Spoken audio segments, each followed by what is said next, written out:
आज हम लोग पढ़ेंगे उपकार का बदला। क्या पढ़ेंगे? उपकार का बदला पढ़ेंगे। आप लोग को प्रतिदिन क्लास में पढ़ाया जाता है ना? और आप लोगों को किताब भी दिया गया है ना? तो आप लोग प्रतिदिन विद्यालय में भी पढ़ते हैं, किताब भी पढ़ते हैं और क्लास में पढ़ाया जाता है और वीडियो भी बना करके आपके पिताजी के मोबाइल पर दे दिया जाता है ताकि आप वीडियो भी देखें, किताब भी पढ़े और घर पर भी पढ़े। इस तरह से पढ़ेंगे तो जल्दी याद हो जाएगा ना? और जल्दी समझ में आ जाएगा। तो प्रतिदिन वीडियो भी देखना है, चैनल को सब्सक्राइब भी करना है। तो चलिए आज हम लोग उपकार के बदला में जानते हैं।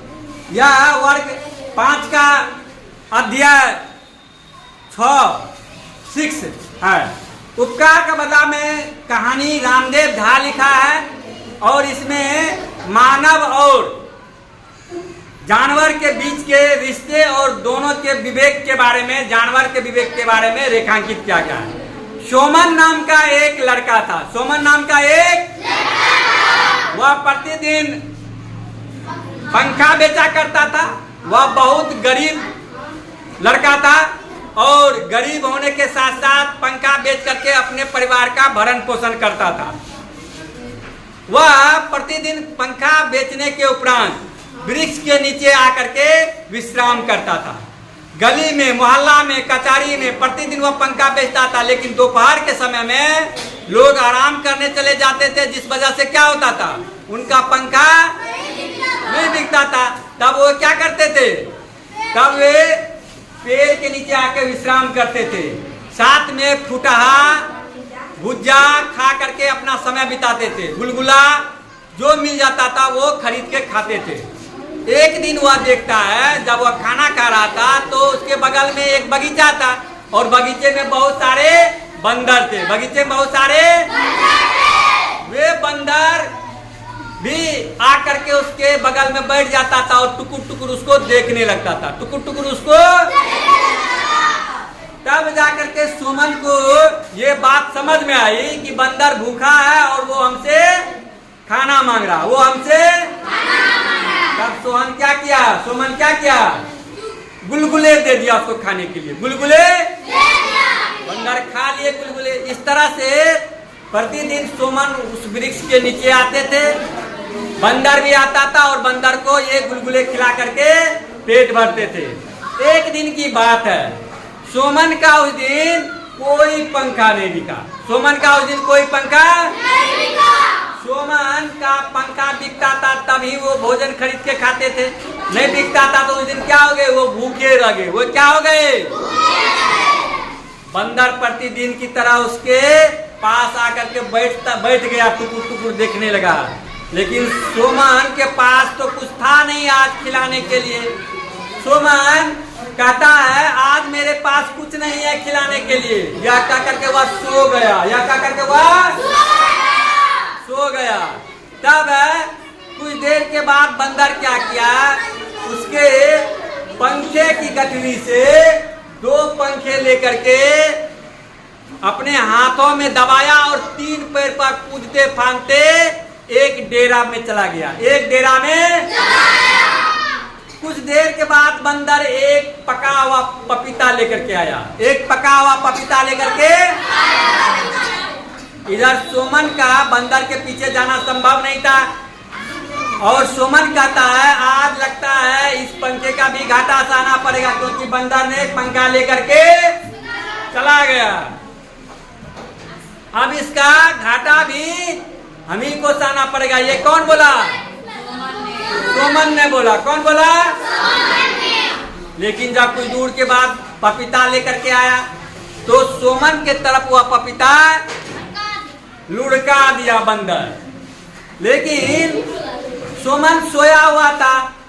तब जाकर के खिसियाते हुए बंदर आवाज लगाया।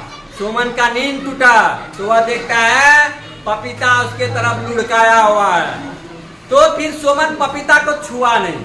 फिर दोबारा आगे बढ़ करके बंदर और नजदीक करके लुढ़का दिया। सुमन पपीता उठाया। पपीता उठाने के बाद सुमन कहता मैं ये पपीता कहाँ से तुम लाया, मैं नहीं खाऊंगा। लेकिन जब फिर दोबारा गुर्राया बंदर, तब सोमन ने उस पपीता को छील करके 4 टुकड़े किए, 1 टुकड़े बंदर को दिए, शेष अपने खाए, भर पेट पपीता हो गया। क्योंकि पपीता बड़ा था। पपीता क्या था? बड़ा था। कुछ देर के बाद सोमन फिर हाथ लगाते हुए गली के तरफ गया, पंखे ले लो, पंखे ले लो, पंखे ले लो। जब उस डेरा के पास गया जहां पर बंदर लेके गया था पंखा, तो उस डेरे से अंदर से आवाज आता एक भद्र पुरुष का, अरे भाई पंखे वाले, जरा सुनते जाओ, देखो तो ये तुम्हारा पंखा तो नहीं है। तो वो जब सोमन देखता है तो उसी का पंखा था, दोनों उसके बरामदे पर फेंका हुआ था। तब सोमन कहता है कि महाराज ये पंखा आपके यहाँ जो बंदर लेकर के आया था क्या? तो वो उन्होंने बोला हाँ। बोला तब तो पपीता भी आप ही के यहाँ से तोड़ा होगा? बोला हाँ। बोला सो क्यों? बोला ये बंदर पंखे दे करके आपका पपीता तोड़ा, जो मुझे पपीता मिल गया, अर्थात मुझे इस पंखे का दाम मिल गया। तब वो व्यक्ति बहुत आश्चर्यचकित हो जाता है, कहता है जानवर में भी इतनी विवेक है कि वह बिना कीमत चुकाए पपीते नहीं लिया, अर्थात बंदर भी काफी विवेकशील है। तो मैं तो मनुष्य हूँ, मैं कैसे ले लूंगा ऐसे पंखे? बोला बताओ ये पंखे का दाम कितना हुआ, मैं इस पंखे का आपको कीमत दे दूंगा। अब सोमन जो है सुचाने लगा। उन्होंने कहा वैसे तो हम पंखा 4 रुपया में बेचते हैं, लेकिन भद्र पुरुष ने 5 रुपये दिए। कितने रुपये दिए? सोमन उस 5 रुपये को रख लेने का भद्र पुरुष ने आग्रह किया, और सोमन उस रुपये को रख लिया, उस रुपये को रख लिया। और अब गली में फिर से हाथ लगाते हुए पंखे ले लो, बेचने लगा पंखा। ये कहानी आपको कैसा लगा? इस कहानी से क्या सीख मिलती है?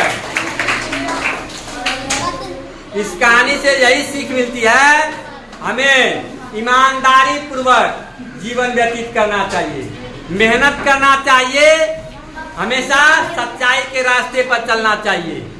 समाज में एक दूसरे को मदद करनी चाहिए, परोपकार करनी चाहिए, सहयोग करनी चाहिए, समन्वय करनी चाहिए। क्यों? जब एक जानवर ऐसा कर सकता है तो हम लोग तो मनुष्य हैं, हम लोग तो इसलिए हम लोग को जरूर ऐसा सहयोग, समन्वय, मदद करनी चाहिए, परोपकार करनी चाहिए। तो आज के लिए इतना ही, धन्यवाद।